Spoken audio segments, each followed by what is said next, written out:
assertiveness and conflict resolution. We've been talking about communication. We've been talking about Devarim, Chayim, v'chesed, words of life and kindness.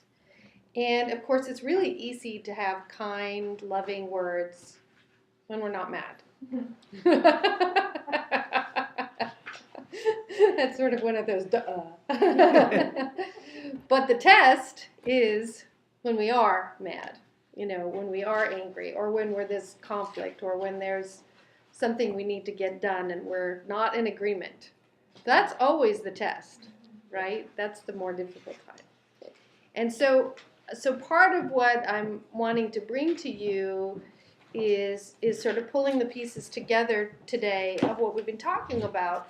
And I just gave to you for review. Remember, we started out talking about the dolls, yes, and iMessages, and the principles of communication, and doing our homework in terms of figuring out like what actually happened versus our interpretation of what happened and how we feel about it, and our filters that come into play in terms of how that kind of skew our interpretation, and how to kind of slow down the process when we're communicating. And then we also talked about Anger Mountain last time, and how to understand what's happening in our body when we're getting upset or when somebody else is getting upset, and how to take the time out shortcut so we don't go to the top of the mountain. We talked about that last time in detail. And so the idea here is, of course, is that we want to slow down escalating conflict, take a time out so that we can talk about it calmly. So today we're going to talk about sort of some approaches to talking about it calmly. But I also want to talk about assertiveness. Because I think as women in general, we have a tendency to have difficulty with assertiveness. Now, what's assertiveness?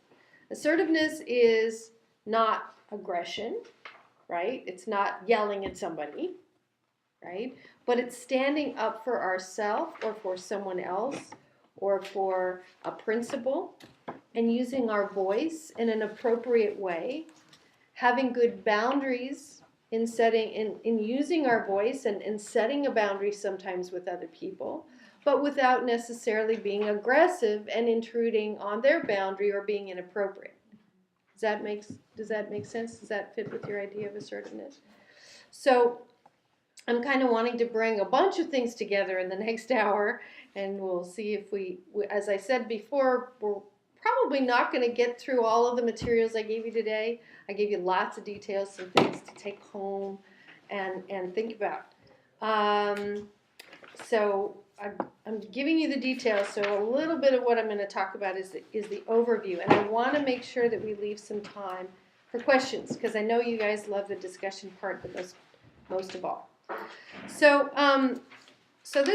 the first few pages are just review. In case you didn't have the handout or you lost it or whatever, you've got the one on iMessages and on Anger Mountain. So if you go to the one that says Scriptures Concerning Conflict Resolution, obviously a lot of this material I present in my office every day, almost every day. But because here we're trying to look at Torah and living a Torah lifestyle,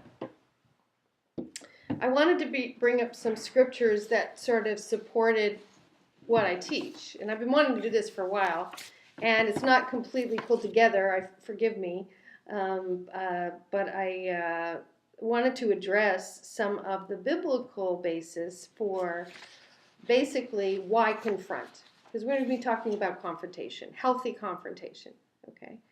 And the subtitle of today is To Speak or Not to Speak. Because isn't that often our dilemma? Like, do I say something? Do I not say something? How far should I push this? If I do push this, is it going to be a good thing or a bad thing? Very often we choose not to use our voice because the consequences about using our voice when we live in less than ideal relationships is that we don't want the other person to be mad, we don't want an argument, we don't want to make waves, and so forth and so on. Also, very often our legacy of having a Christian upbringing, evangelical Christian upbringing, is that we've been taught, don't be angry. Angry is sinful. Don't use our voice. Just love covers a multitude of sins, so we forgive and we move on. And how many of you have found that if we try to forgive and move on, but don't deal with the issue, that works out well in the long run? No, it doesn't, does it? Because what we often end up doing, as we're trying to live a Torah lifestyle and forgive and be kind and be gentle, and as women, I think we all, if we love the Lord, strive to be that, right? But my hunch is that most of us as women end up swallowing a lot and getting indigestion. Would you agree? So this is a human issue, but it's also a women's issue, because I think very often we go along to get along, but we're not really resolving the conflict. And then you do have resentment and bitterness that builds up in our hearts, and we know that that's not a good thing. Does that make sense? So I just literally did a quick search, Googled scriptures concerning conflict resolution, and Open Bible gave me this big long list and found me all the verses that were in my head. And they're not necessarily in order, but the first few are, I think, a really good basis for talking about why should we confront? Why should we choose to speak as opposed to not speak? And of course, Matthew says, if your brother sins against you, go and tell him his fault between you and him alone. If he listens to you, you've gained your brother. So the first reason to confront is we're commanded to confront. We're commanded to talk to someone who has sinned against us. Now, the bigger context for this verse, of course, is someone, in flagrant sin and so forth, and it goes on to talk about how in the community we should deal with that. And often it's not so much necessarily that there's a sin that's been committed, but there's some kind of a disagreement. Matthew 5:24, leave your gift there before the altar and go. First be reconciled to your brother and then come and offer your gift. Well, the second reason for confronting is that unresolved conflict impedes our relationship with God. It says, before you bring your sacrifice, if you have something going on between you and a brother that in this context it's talking about you've committed an offense, then you need to go and resolve it before you come to God. It's going to impede our relationship with God if we have unresolved conflict.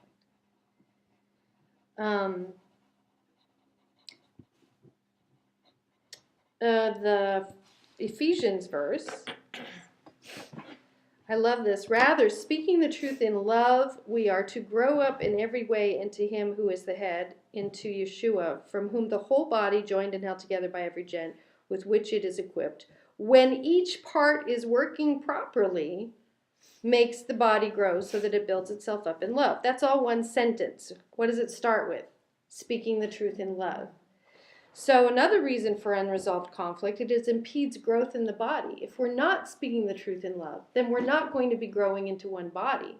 And we're not going to be able to grow into all the things that we're supposed to do. In other words, our individual part is not working. We don't have freedom to work in the body if there's unresolved conflict and we're not dealing with it. Then finally, we're commanded to forgive. So Ephesians 4, Colossians 3, James 1, they all talk about how we are commanded to forgive. And if there's unresolved conflict, it will impede our ability to forgive. Now, in terms of when to speak and when not to speak, it's true. There's that verse. I didn't find it in this list, but it says love covers a multitude of sins, right? And I think it's the end of 1 Corinthians 13, which we'll come to later in terms of how do we speak in love. But we do have to make a decision about, there's lots of times if we think about the dolls, right? There's lots of times we're offended and we feel we're sinned against, or there's something that's bothering us, that it's helpful to go back and look at what actually happened, and kind of look at our interpretation and our filter and sort of ask ourselves, was there really a sin against us? Right? And so there's situations where we may feel conflict with someone, and then we realize, we don't really need to address this because this is my issue. This is how I interpreted it or how I dealt with it. Okay. Then there's other little things that we can choose to forgive. They don't have to be a big deal because the scripture says don't be quick to take offense. Right? So somebody makes a mistake or whatever, so we can choose not to speak for those two reasons, that either no offense was meant and it's our issue, or, we can choose not to take offense even if there was some kind of misunderstanding.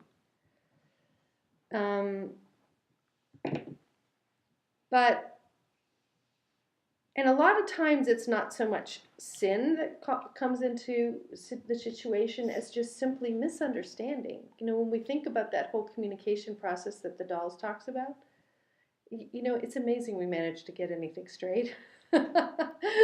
And so very often if we'll just go and talk to someone and talk about, and clarify what the dolls are, then there is no conflict necessarily. Does that make sense?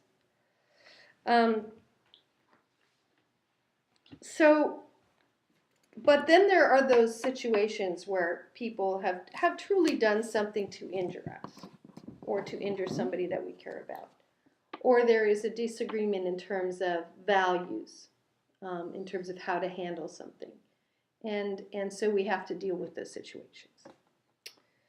So how then are we to confront?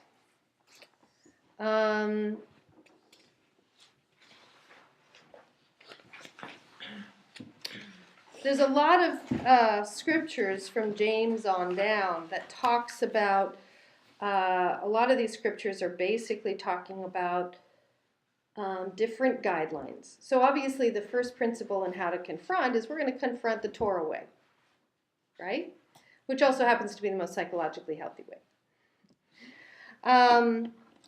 The first thing, one of the scriptures here, and I'm sorry they're not in order, is I love Proverbs 17:14 on the second page. The beginning of strife is like letting out water, so quit before the quarrel breaks out. Do you know what letting out water refers to? Like in a dike, if there's a crack. And then peeing. I was thinking of that. Have you ever had to go really, what came to mind? Has anyone ever done one of those ultrasounds where you have to drink all the water? Oh. Yeah. Right? And you have to go so bad, and you know that if you let out just even a little bit, forget about it. It's all gone. Okay, that's what it's talking about. That's what the Proverbs is coming at. That's Proverbs 17:14. The beginning of strife is like letting out water, so quit before the quarrel breaks out. So I loved that verse because in terms of handling conflict, it really reminded me what we talked about in terms of Anger Mountain. You want to get it before you're at the top of the mountain, you're angry, before the quarrel starts and everybody's yelling at each other. You want to deal with it early on, right? So that's another good reason, by the way, to confront. It's because the earlier you deal with the conflict, the less likely you're going to have problems down the road. That make sense? When I saw that, I went, oh, that's perfect. The second thing you want to do is, which is actually on the first page, is you always want to examine yourself first. How did I contribute to the problem? How do I contribute to the problem? Now, of course, the first thing you're going to do is you're going to sit down, you're going to figure out what your dolls are, right? What happened? What's my interpretation? How am I feeling about it? And what do I want to see happen, right? And then you're going to ask yourself, and how have I contributed to this issue? How have I contributed to the problem? In Matthew 7, of course, Yeshua is talking about criticism. First, take the log out of your own eye, and then you will see clearly to take the speck out of your brother's eye. right? Now, he's not saying don't confront. He's saying, but before you deal with your brother's behavior, you have to make sure that you're dealing with your own. And just right up front, one really great formula for dealing with anything that's difficult is what I call the sandwich. The sandwich is positive, negative, positive.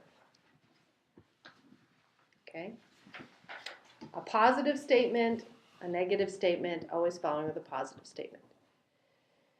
So that might be, for example, going to someone and saying, and we're going to talk about a formula later, but the formula is, hey, I want to talk about such and such. Is now a good time? Hey, I just wanted to let you know, that this issue is really important to me, and our relationship is really important to me. That's starting off on a positive note.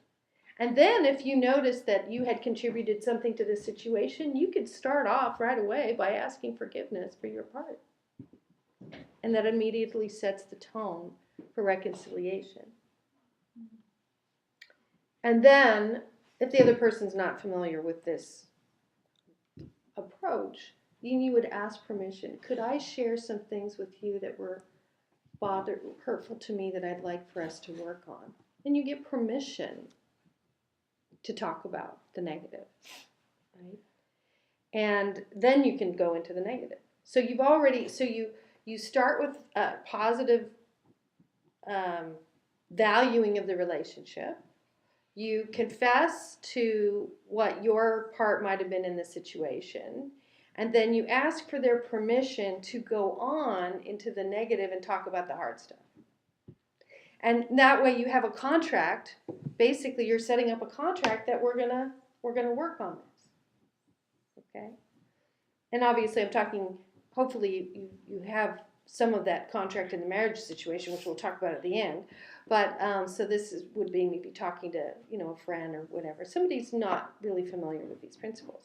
But that's one way that you can introduce. So then you can go into your I statement, right? And sometimes it even helps to ask the person, I'd like to just say how I've been feeling and ask you to reflect that to me. So they don't even have to know how to do reflective listening like we talked about. You can even ask them, would that be okay if I just tell you how I've been feeling about this and you've reflected to me what you hear before we go on. So you're almost setting up, this is how we're going to deal with it. And if they say yes, then you can go ahead with your I statement and then ask them, so what did you hear me say, right? And then say, great, yes, that's what I'm hearing. Okay, now I want to hear your perspective. Okay. And so this is an example of what I would call speaking the truth in love. Because we can speak the truth and blurt it out. We all know how that goes.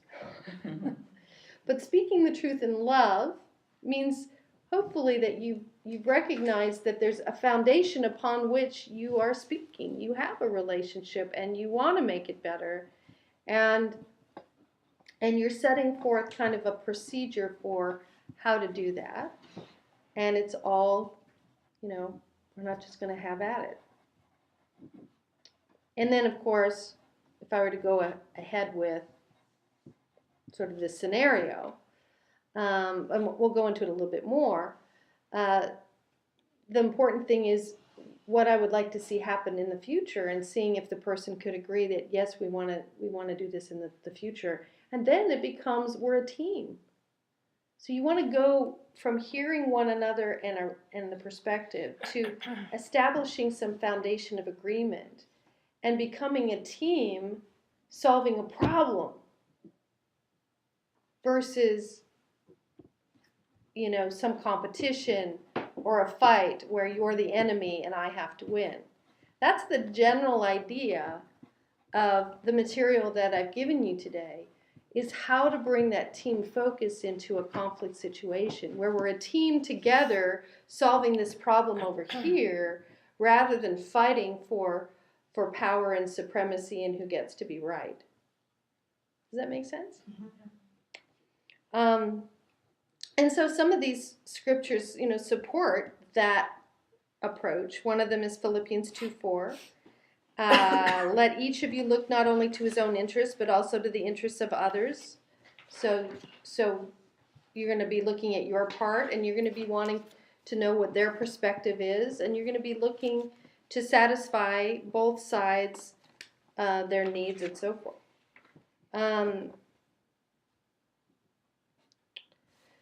So I'm just going to leave these scriptures for you to kind of look over. You'll kind of see how it kind of intersects with a lot of this material. Once I get to writing my book, it'll be all spelled out for you one of these days.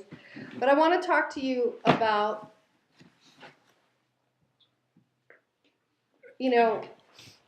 once you've got, if you have somebody who's willing to be a team player, it's easy. What if you don't? That's the part that's hard to use our voice, isn't it? What if you don't have somebody who you know is going to be a team player? Probably I could go to anyone in here and say, we had this interchange in the kitchen the other day that just, really hurt my feelings. Can we talk about that? And you guys would be fine. What do we do with the other folks, right? And obviously the first question is to speak or not to speak. So let's talk about, what do you guys think? When is it important to speak up and use our voice, even if it is somebody that we think might not be a team player?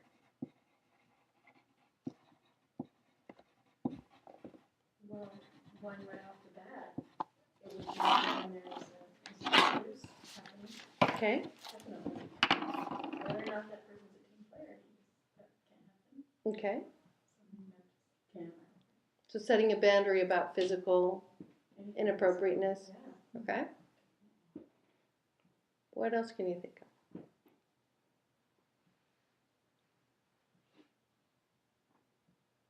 Well, I think if somebody is disrespectful, I have a hard time keeping my mouth shut when somebody's disrespectful, Mm-hmm. whether it be an adult or a child. Mm-hmm. And to you or to anyone else? Absolutely. Mm-hmm. If the parent's not going to discipline, I will say something. Not disrespectfully to the parent, but I will express that's not okay here. Mm-hmm. Because if they want to parent a certain way, I'm by no means the person to tell them right, wrong, good or bad. But here, my parents went to my kids went to your house and they were jumping on your furniture. That's not okay, even though I give them permission in my house. Mm-hmm. So if they, disrespected you and said, "Oh, my mom," that's not okay. Okay. No. So setting a boundary where there's disrespect involved. No matter who or what sex. No matter, okay, and setting a boundary where there's physical inappropriateness about. What else? When's it?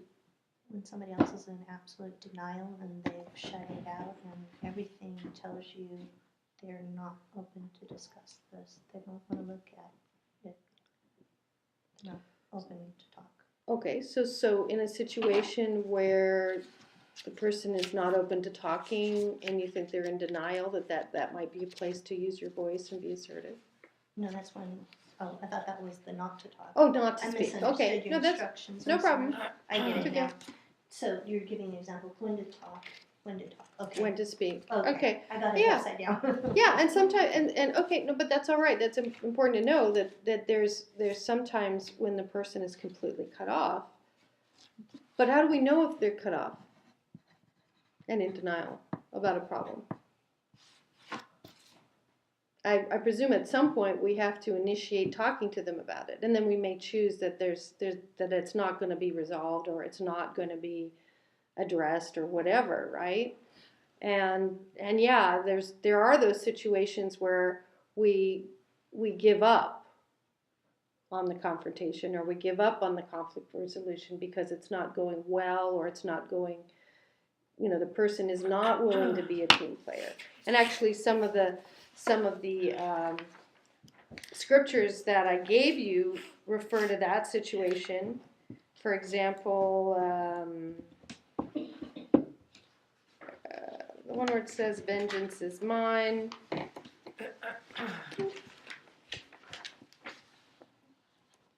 So that's kind of applying to someone that's like unapproachable or they feel they're always right.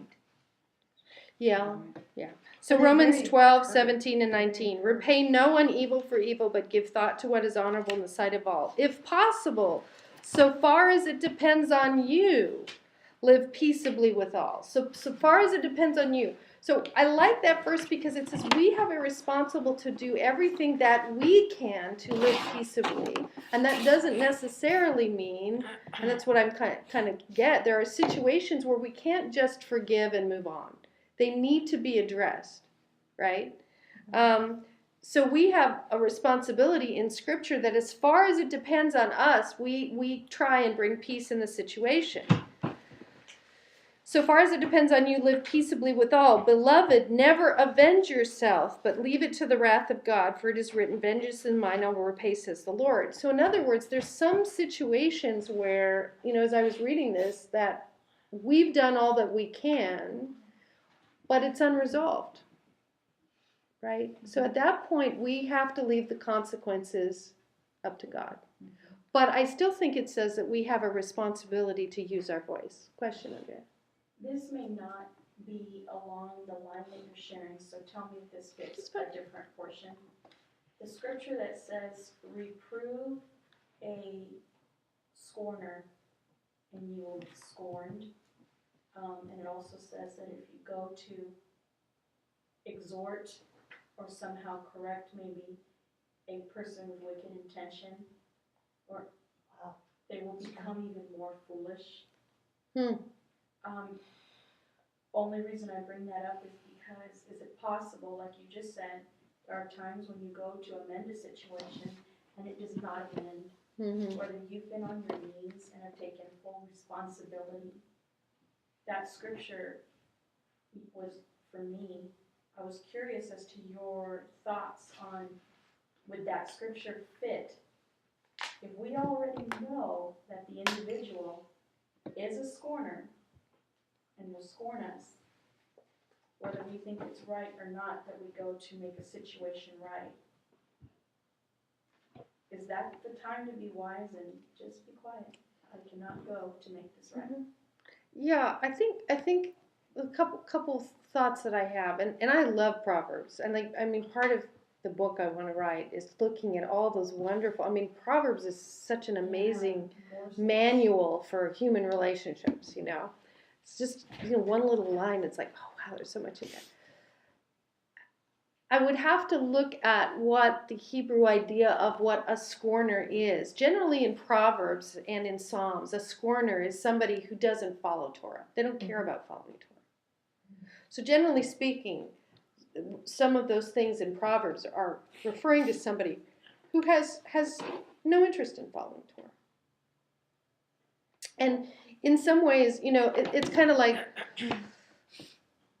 like sometimes my husband or my friends or whatever would be like upset at something that they see a non-believer do. And it's like, of course, and you're not going to go to a non-believer and say, well, you should do it this way, because they're not following Torah. They don't believe in God. They're not following God. It's irrelevant.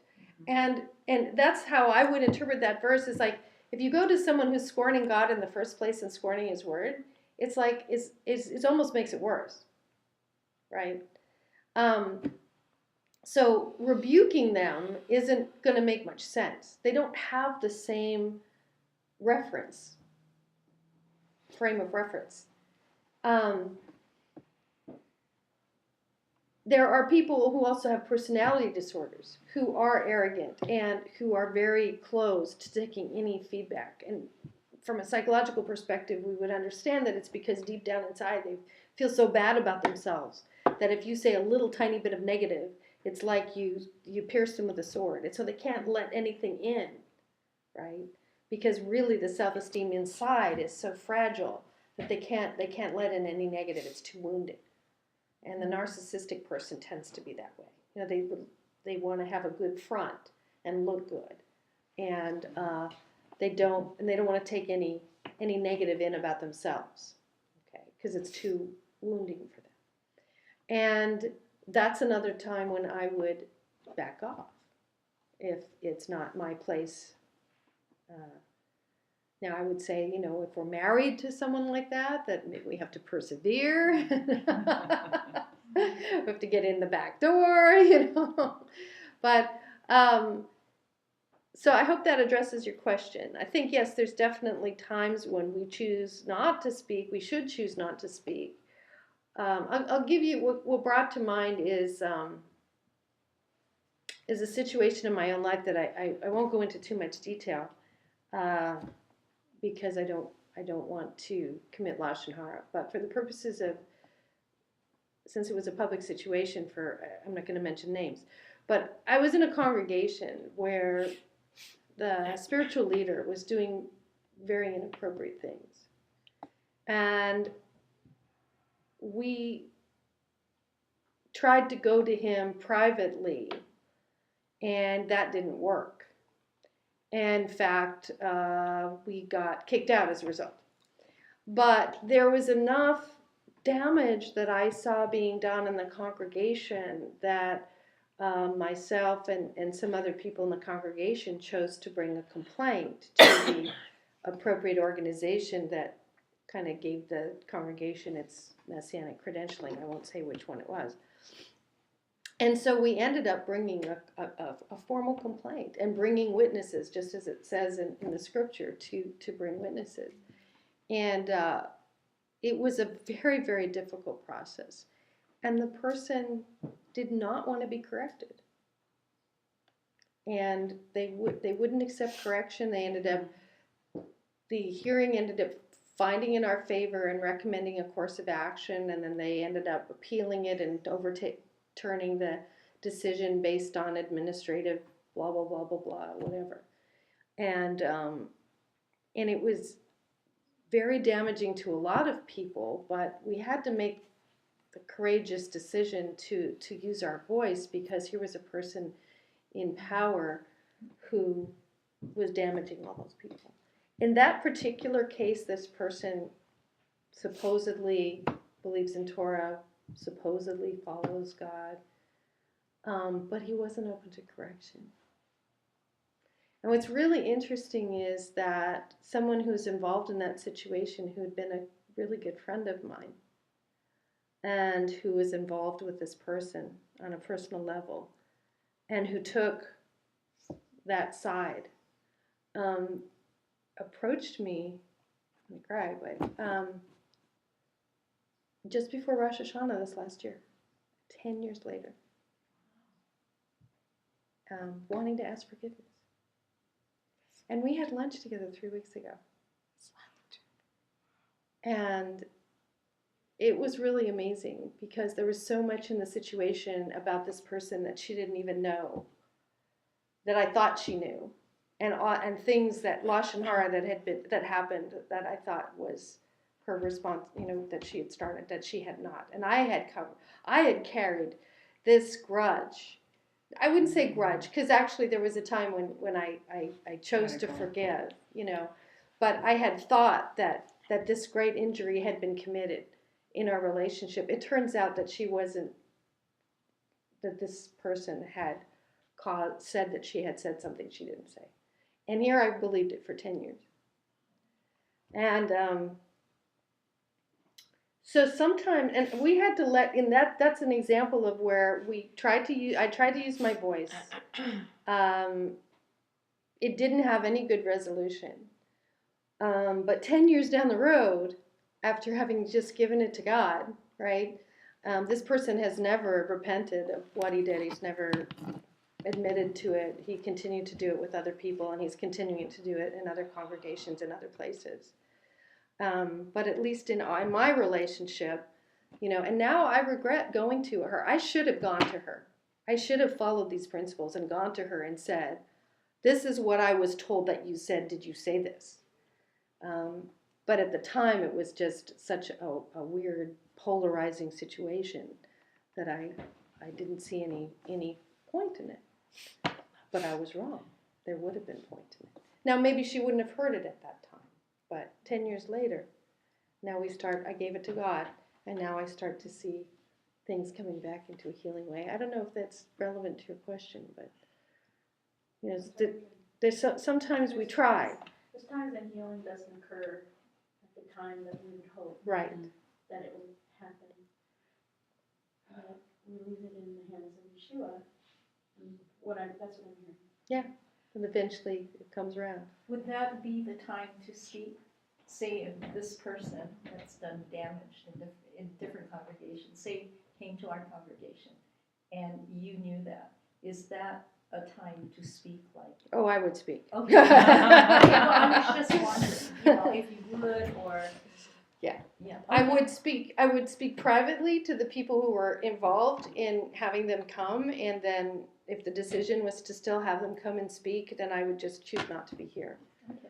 But that's probably the way I would handle it. But I would definitely speak because protecting other people is one of those times when we need to choose to speak.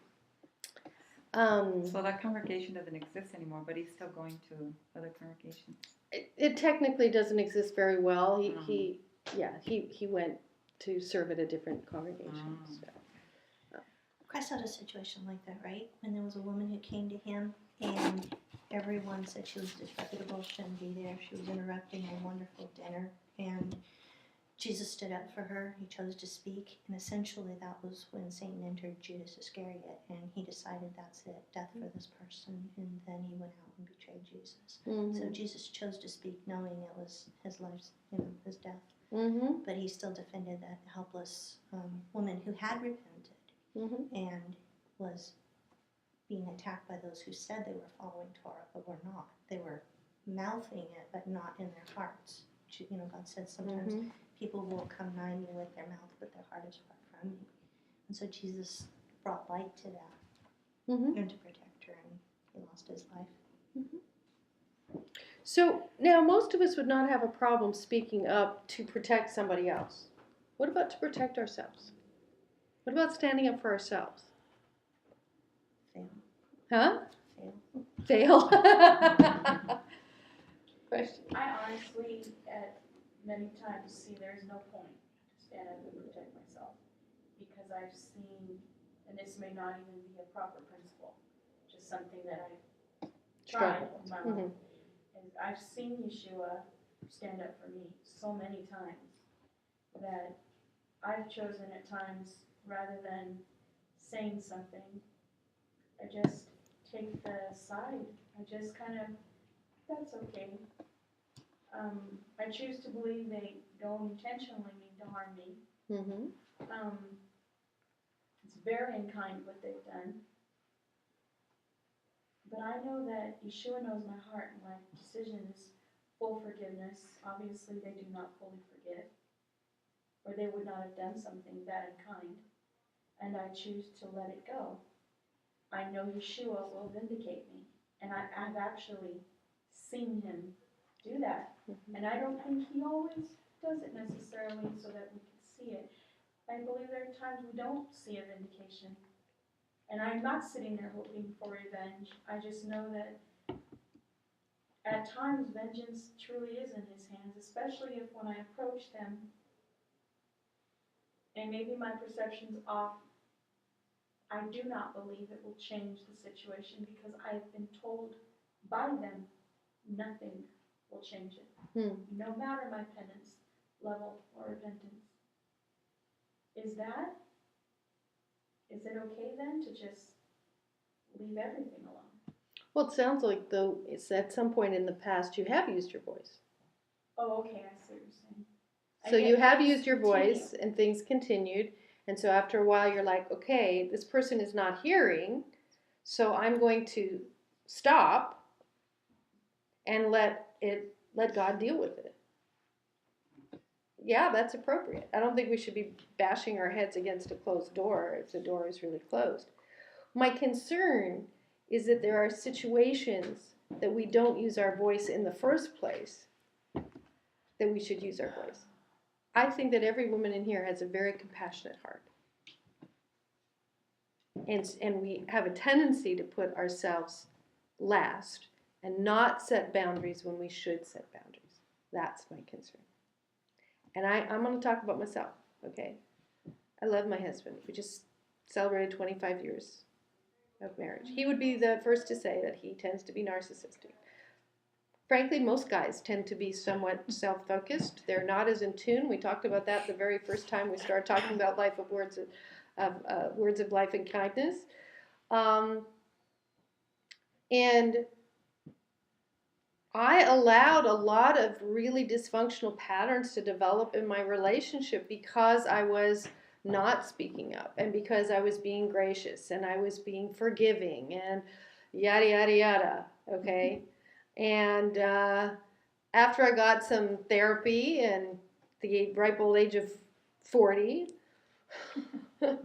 I started speaking up for myself. And Mitchell's like, what got into you, you know? And I can't always say that I'm absolutely perfect at it. And unfortunately, it has raised the level of conflict in the home. And I know you know that we have our own struggles. But it was just a very, even in the last 4 or 5 years, I am continually, maybe you guys don't need this teaching, but I need this teaching because I have let things get so out of balance in not using my voice. And as I'm constantly working for balance, even this week working for balance, I've realized that I didn't do anybody favors, especially my daughter, by not using my voice. And then you're in that dilemma. But if I use my voice, it may cause conflict, right? And so that's why I wanted to give you. We're not going to get into it all today, but I wanted to give you sort of some of these guidelines. If you can sit down with your spouses and saying, can we agree on a procedure? I call them rules of engagement. If you've ever been in the military or seen, shows about the military, there's these things called rules of engagement, which is basically, if the enemy is a mile within our waters, then we do this. And if the enemy is, 5 miles within our waters, then we set a shot off their bow. And, there's all these rules of engagement. When you're allowed to engage with the enemy, when you're not, what do you do next, blah, blah, blah, blah, blah. Well, this is basically a manual of rules of engagement. How are we going to resolve the conflict? What steps are we going to take, and so forth? But if we as women never engage in the conflict, if we never use our voice, we can't get to all the rest of the good stuff. And so that's why I wanted to talk to you about assertiveness, about being able to set that boundary. Because my experience in my life is if I didn't set the boundaries in an assertive, appropriate way early, I would allow the resentment and the anger to build up so that I got to the point of being a screaming maniac. I'm just going to put it out there. You probably could never imagine me being a screaming maniac, but I can be a screaming maniac, believe me. And it's because of not setting boundaries earlier on in the process. Does that make sense? So I may be preaching to the choir. Maybe you guys already know how to do this. But one of the things that I have found so helpful is to stop, take a breath, and use an iMessage. I did it just the other day. I can't remember what was going on. I was trying to get we were trying to get out of the house, and Mitchell was a little impatient, and he spoke to me in a really harsh manner. Now, in the past, in our marriage, I would have just forgiven him and moved on. But I know me, that I can't just forgive and move on anymore. I needed to say something. So I used an iMessage. And I said, honey, he hates when I start off with honey. I feel really hurt by the tone of voice you're using with me right now. Could you please use a different tone of voice? Simple iMessage. I didn't even get to all the parts of it, right? And now he's beginning to respond to that, like, oh, I'm sorry, I didn't realize I was being so impatient. Let me say that a different way, And so he backed off. And another time I would have left that and tried to move on and still felt hurt. So those iMessages that I taught you can be really powerful as a way of setting a boundary very assertively, using the I statement in the moment, right? And asking for a different behavior, right? In the moment, and we can cut it right off. before it escalates. That's why I love that Proverbs about cutting it off right at the beginning. So there's a handout here on 2 handouts that I found in my files. One on Christian assertiveness, and then a second one that's from actually someone who is studying at Fuller and has a whole bunch of books on assertiveness as well. And it's pretty straightforward. And you'll notice that right under what to say when you want to be assertive is an example like I just used of the I message. So you've already given you a lot of tools in terms of how to be assertive. And, it talks here, there's some details about making sure you make eye contact and so forth and so on. And if you have a hard time being assertive, the best thing to do is practice in the mirror. Practice what you want to say ahead of time in the mirror, making your own eye contact with yourself, okay? Watching your posture. Okay, so if I go like this, I go, so I really want to talk to you about something that happened yesterday. What do you think? How does that come across? Weak. Weak, yeah. Now, but if I say, Olga, I love you and I really value our relationship, but there's something that I'd like to talk to you about. Would now be an okay time?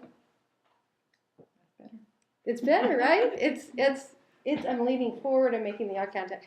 So remember when we talked way at the beginning about 97% of the message is nonverbal? You really have to pay attention to that when you're being assertive.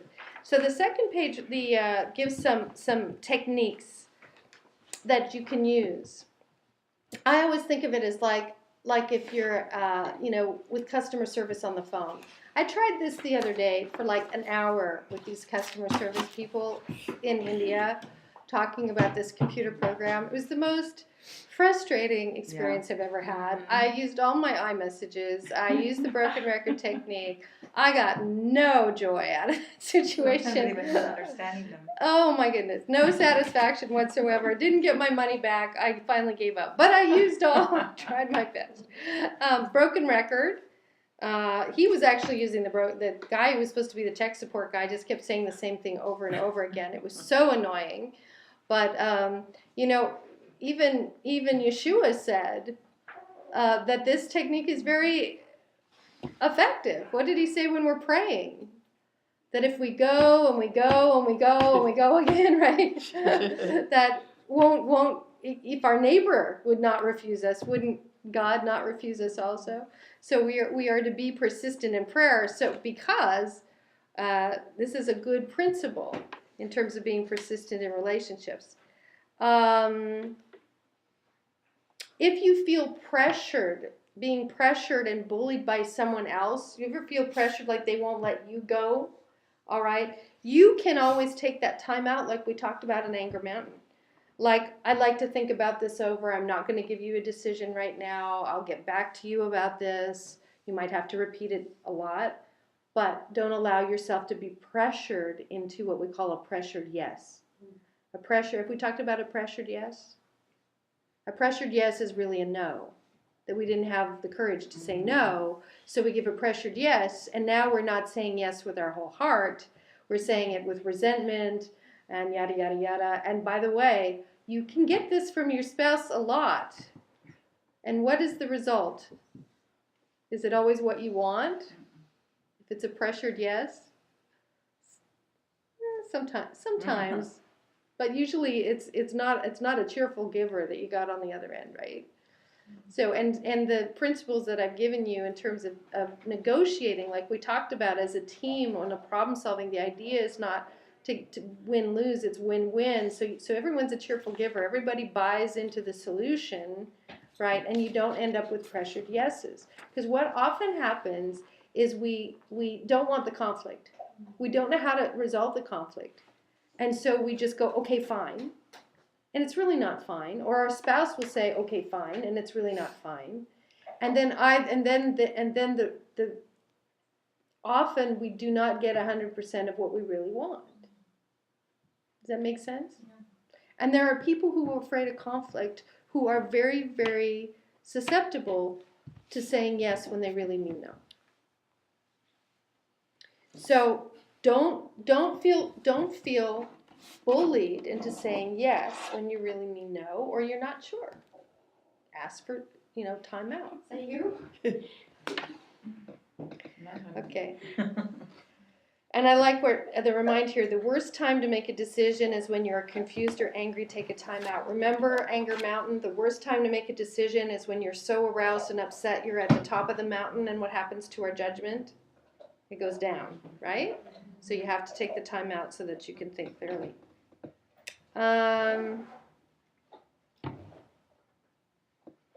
Clipping. This is interesting. To be used when the asserter is not sure whether he's right or wrong, or whether or not he's under attack or being confronted, but the tone sounds like it. You've ever been in this situation? The asserter answers each statement with yes or no and provides a minimum of information until the issue is clearly specified. This technique teaches the asserter not to immediately defend, but wait until the attack, if forthcoming, is clear. So your friend says, "You didn't call me last night." The asserter responds, "No," and waits until there's like, "Well, I was expecting your call," or blah, blah, blah, blah, blah. Negative assertion. To be used when the asserter is in the wrong. This is when you're in the wrong. He accepts his error, negative, and switches immediately to a positive. That's an example. I didn't give an example.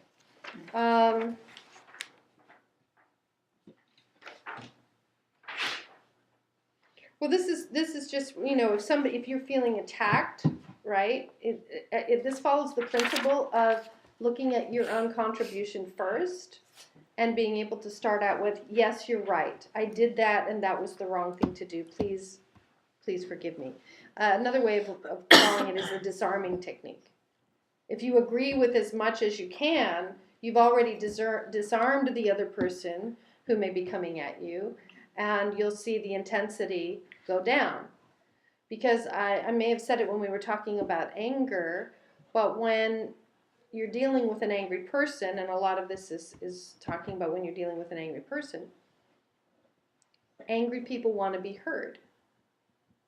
So the more you reflect back what you hear, the more you're able to agree with what the other person is saying and they feel heard, then the emotional intensity will go down.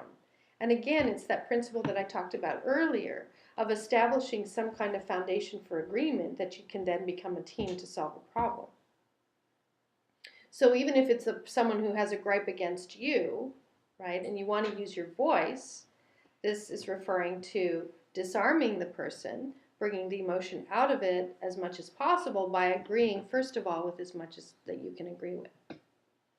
So it sort of sounds backwards that the way to use your voice is to agree with the other person, but it's valid.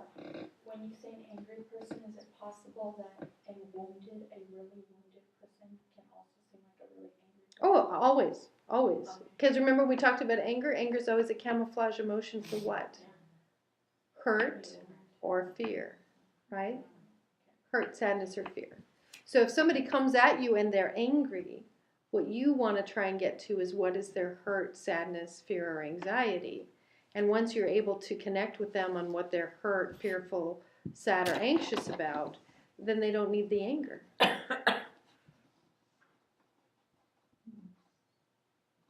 that make sense? Yeah. And it just takes all the wind out. And now we're just talking about the more vulnerable feelings. But it's hard. Some people don't want to talk about their vulnerable feelings. They just want to attack you and criticize you and make it all about you.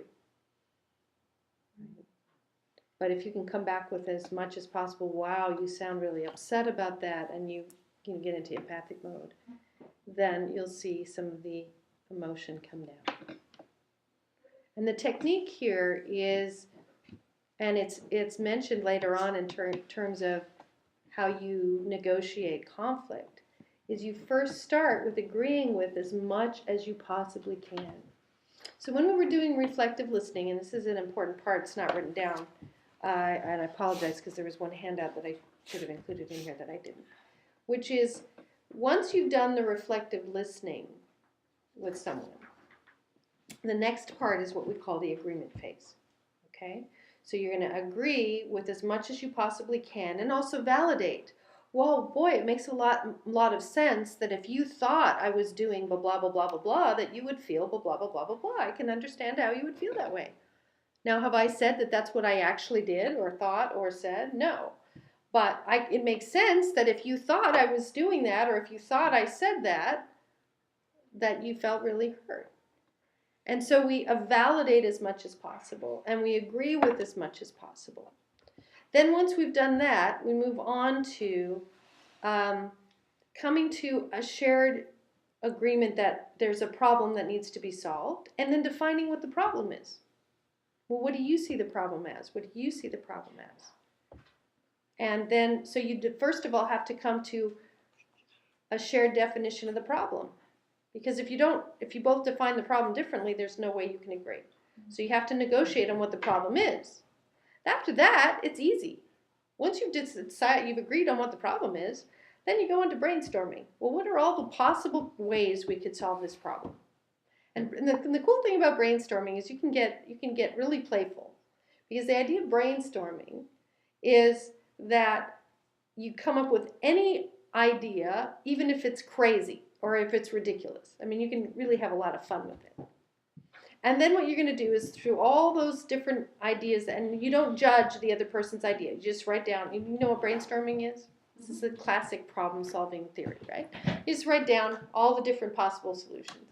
And then you might want to establish the criteria for how are we going to evaluate what's a good or bad solution. What are some of the things that we want to accomplish out of this situation, and which of these solutions are going to help us accomplish those things. And so then you go through all the solutions, and then somehow you narrow it down to one solution you're going to try, and it's an experiment. If you take an open-handed kind of like, it's not the end of the world, this is not the last solution we'll ever try, we're going to try it this way for a while and see what happens, and we're going to come back a week from now and talk about how we thought things go and evaluate it, and maybe this is not so much the good solution and we want to try one of the others, and so be it. But again, it all starts with taking down the emotion and arousal out of the situation, establishing that you're a team, and taking a problem-solving approach. So all of the guidelines, I found this wonderful handout on the net that really incorporates a lot of the things that I've talked about today and that we have been talking about. It's called Resolving Conflict Guidelines, and it's from marriagemissions.com, which was kind of a cool thing I discovered. And like I said, I wanted to give you the biblical background that supports what I've been teaching. And this is basically this is the contract that you have with your spouse in terms of the foundation for resolving conflict. It's not necessarily the how-to on everything, but it's great to sit down and agree, this is what we're going to do. We're going to start by praying together.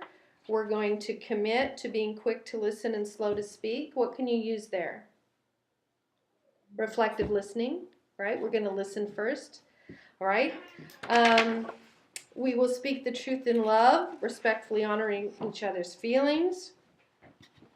We won't allow our discussion to escalate into yelling or name-calling. There's another handout that I'll bring you next time. It's called Rules for a Fair Fight, and it's basically 25 rules not to. And that's what that refers to. We're not going to call names. We're not going to hit below the belt. We're not going to yell. And if not, we're going to call a timeout and come back together upon the agreed upon time, right? We already talked about how to do that. We commit to mean what we say. So neither one of us is put into the position of being expected to read the other person's mind. That's where the reflective listening is. And that's where also using our voice.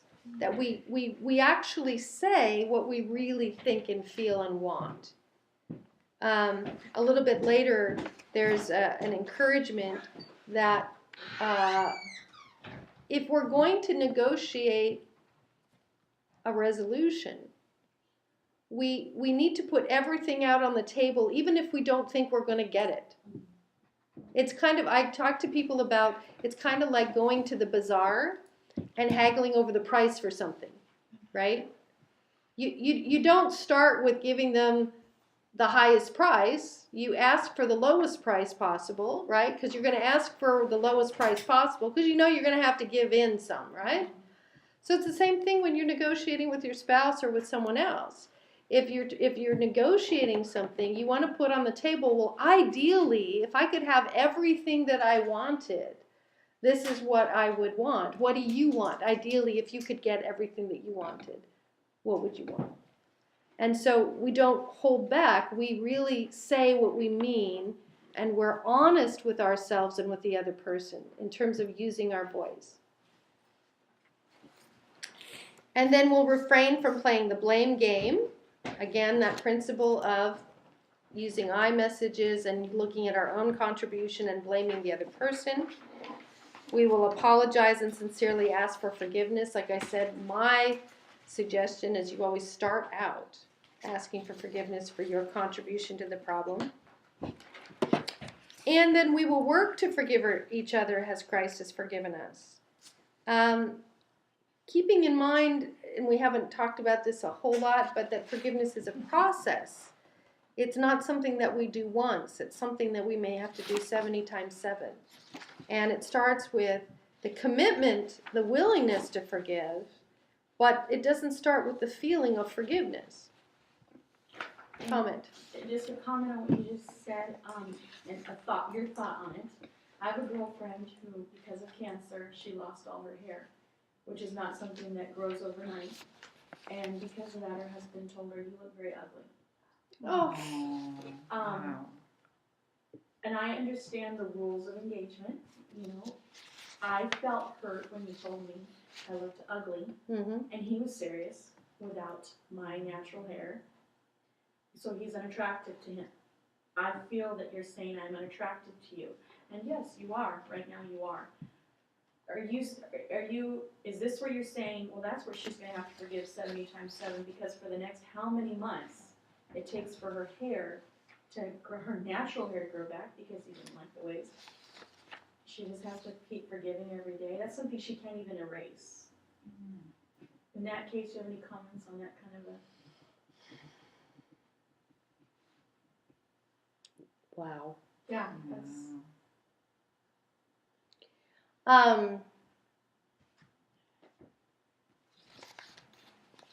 Sounds like he's already looking elsewhere. Yeah.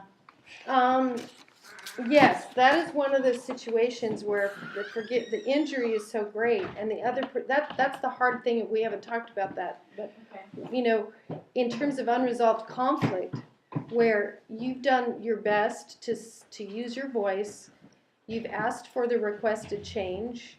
The other person hasn't changed, or they're not willing to resolve the conflict. They're not willing to apologize. They're not willing to heal the injury.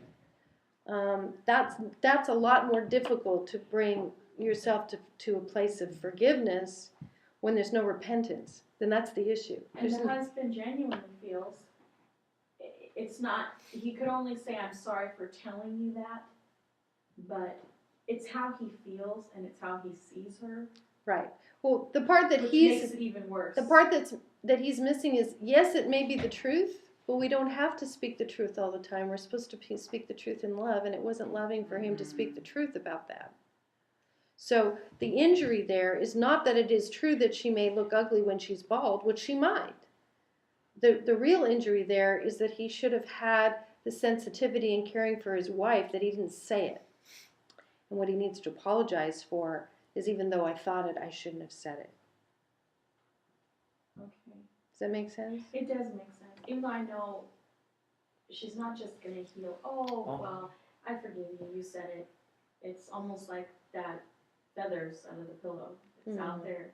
And now, like you said, the 70 times 7. In that particular instance, if I was counseling this couple, I would try and help him see that his insensitivity was the injury. And that he needs to show his trustworthiness by keeping his words caring and loving, even though it was true. It wasn't loving to tell her that. Okay, right, okay, I hear what you're saying. I feel like it's unfortunate that it validated her feelings that he's only physical. It's only physical. That's very hard for me, because in my situation, I have a husband who says, "You're very beautiful." I mean, and the world would never say, Yes, you are. well, no, but I mean, I'm looking at a different standard, like that frame of reference that's outside of, Oh, I God's set understand. apart commands. And so, I just can't imagine, it's what you said, that forgiveness every single day for something that's. Well, it's similar to the situation of someone who is sexually abused, maybe by their father, and the person never repents. They never get an apology. The injury will be there forever. How do you forgive?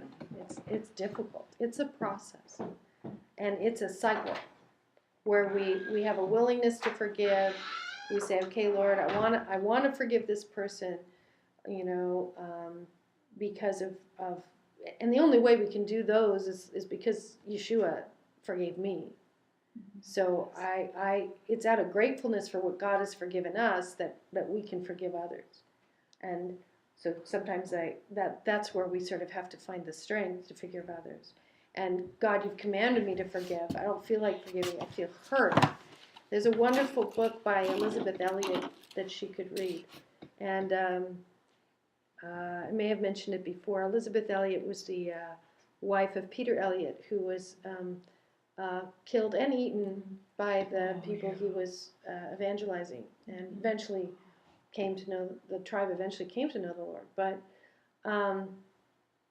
and she talks about forgiveness there, and how the forgiveness that is often preached in the church is a very cheap forgiveness. It's, you forgive, you forget, you move on. You don't forget. First of all, God never said that he forgets. He can't forget. He's omniscient. And so people who kind of distort the scripture are in error. So we don't forget. And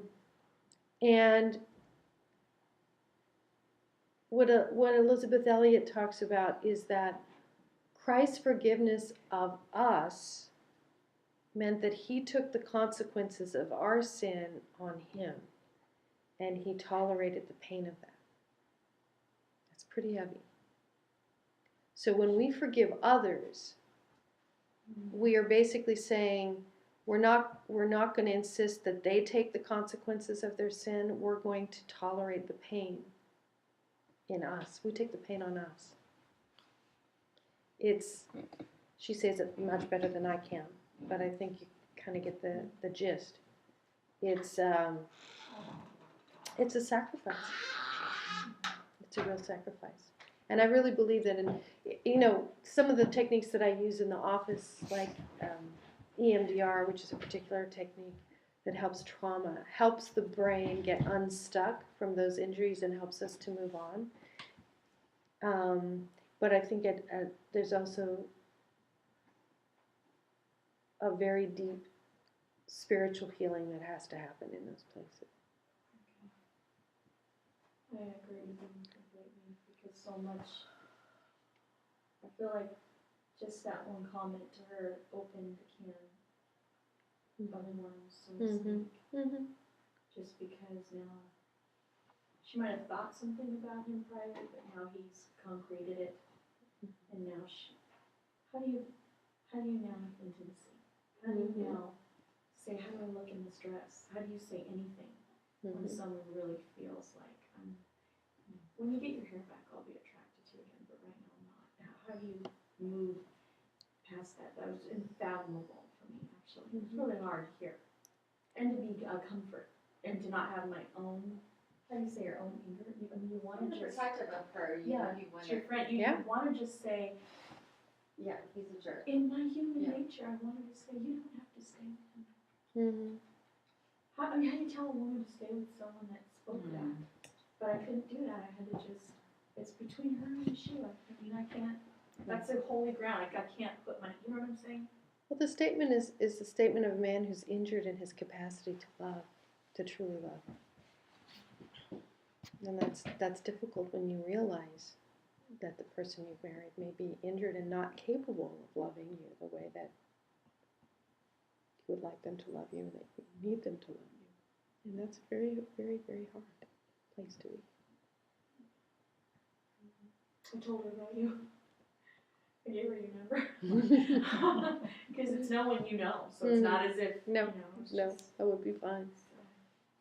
So obviously, there's going to be some situations in marriage that we have to work on really hard to forgive. There's some injuries sometimes that are very, very hard to put aside. And ultimately, in the relationship, if the person can acknowledge the injury, there is a time, because forgiveness and trust are two different things, where the other person has to prove themselves trustworthy. So you can choose to forgive, but you don't have to trust until they prove themselves trustworthy, which is a different issue. Of course, if the person never repents, then you're probably not going to trust them.